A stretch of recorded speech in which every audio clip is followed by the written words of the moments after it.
Hello, today we're here to continue our conversation about hydraulic cymbals, part 5. So we have 3 cymbals on the board here. Start with one of the more basic ones. It's a check valve. So we've got the ball there sitting on the check seat, but in this case it's a pilot to open. So it needs pilot pressure from some other part of the hydraulic system to push the ball off the seat and allow the oil to flow. We have the similar thing, but we call this one a double check. So this would typically hold a load on a hydraulic cylinder. The oil can flow that way.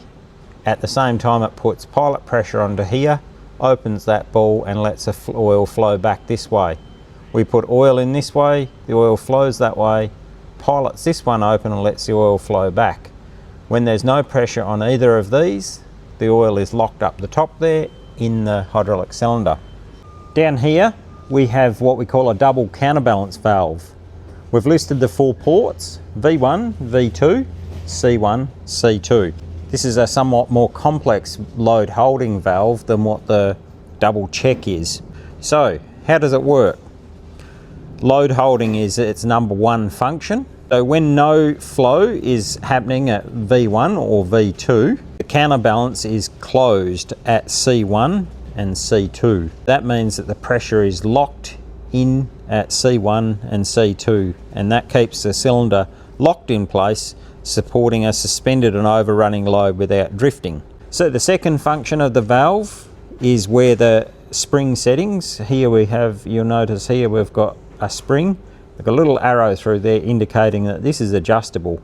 So we can adjust the pilot pressure required to open the valve.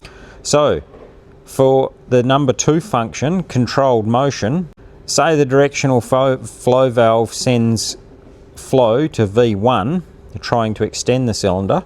The pressure at V1 opens the C2 side counterbalance valve via an internal pilot. So you can see that internal pilot running through there from V1 to C2. This allows flow out of C2 into V2 down here, enabling smooth cylinder extension. The counterbalance valve only opens when sufficient pilot pressure exists, either by one way or the other way.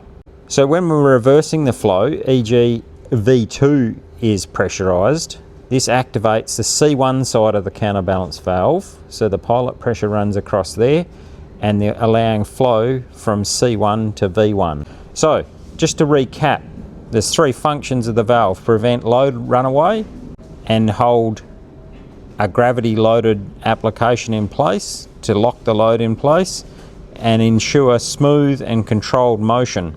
Just a little tip on counterbalance valve setting these springs. The pilot ratio in a counterbalance valve determines how easily the valve opens. So the more pressure we put here, the harder it is for the pilot to open it. So a lower ratio equals a more stable, less reactive, and a higher ratio indicates a more responsive but potentially less stable. So we thank you for listening to our part 5 on load holding valves. If you would like more information, please put it in the comments below. Thank you.